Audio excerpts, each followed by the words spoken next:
Bertrand Cavalier, qu'en pensez-vous? Il y a certainement quand même en partie, parce qu'il faut aussi peut-être dû à l'oisiveté, à l'ennui, à tout ce qu'a décrit le président de la République, mais est-ce que c'est la principale raison, 6 mois après, je vous rappelle, pour poser un diagnostic sur ce qui a secoué notre pays? Moi, je crois qu'il faut d'abord revenir aux faits, peut-être pour essayer de comprendre les causes.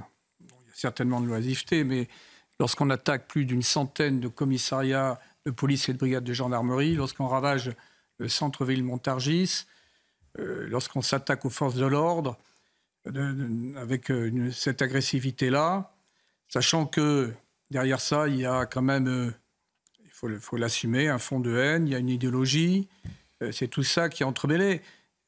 Sachant que c'est quand même une certaine population, alors il ne faut surtout pas être dans l'amalgame, mais la majorité des jeunes en question étaient d'origine subsaharienne ou maghrébine.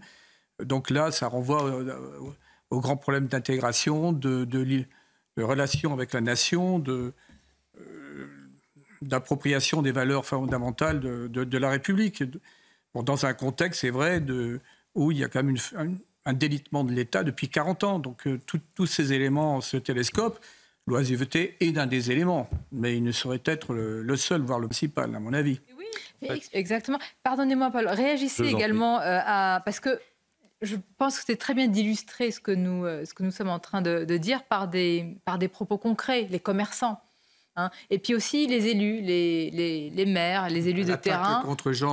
Contre Vincent Jeanbrun, là, on n'est pas du tout dans un fait qui pourrait s'expliquer par l'oisiveté. C'est pour ça que les propos des maires sont importants, comme la maire de Romans-sur-Isère, Marie-Hélène Toraval. Écoutons-la.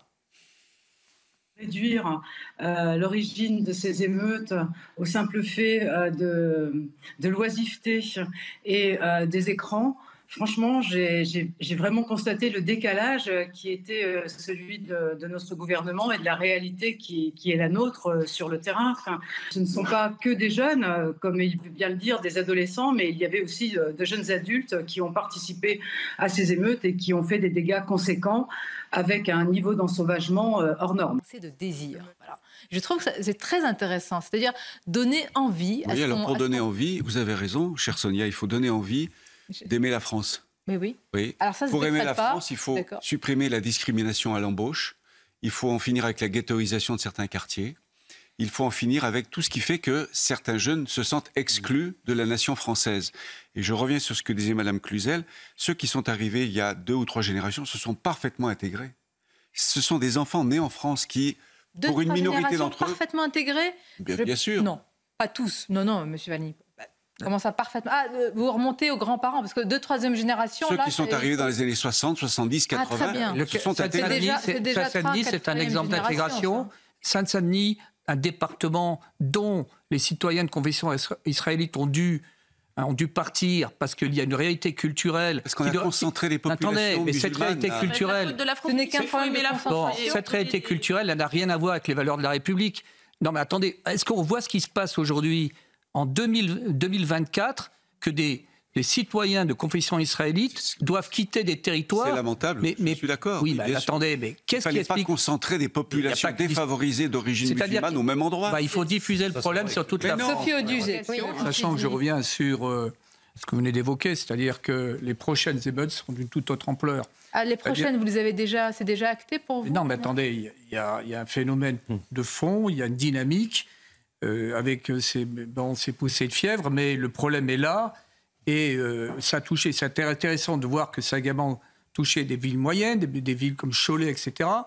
Donc on est sur un phénomène qui va s'amplifier. Si on ne prend pas vraiment en considération ce qui se passe aujourd'hui, les prochaines émeutes seront d'une toute autre dimension, d'une toute autre ampleur. C'est exactement ça. C'était pour ça qu'il ne fallait pas rater ce moment et le diagnostic. Moi je dis qu'il n'y a pas de fatalité. Bon, il est vrai qu'on est devant un défi majeur.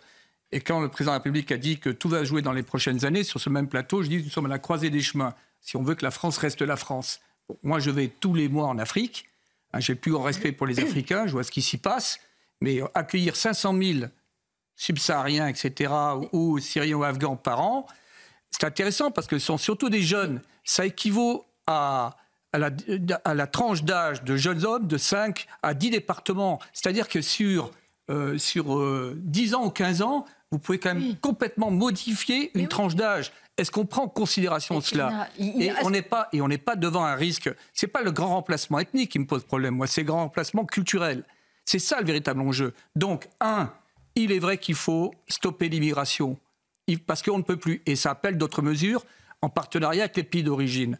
2, on a une formidable administration, entre guillemets, qui s'appelle l'éducation nationale. Je vous renvoie au rapport de 2015 sur favoriser le retour de la République à l'école. Et dans ce rapport, les sénateurs de tous bords, y compris, il y a des intervenants qui sont venus témoigner comme Chevènement, qui n'est pas un droitiste, que je sache, mais qui ont dit que l'école a failli. Elle a failli parce qu'elle n'a plus porté au niveau des professeurs suffisamment l'amour de la République, l'amour des valeurs républicaines.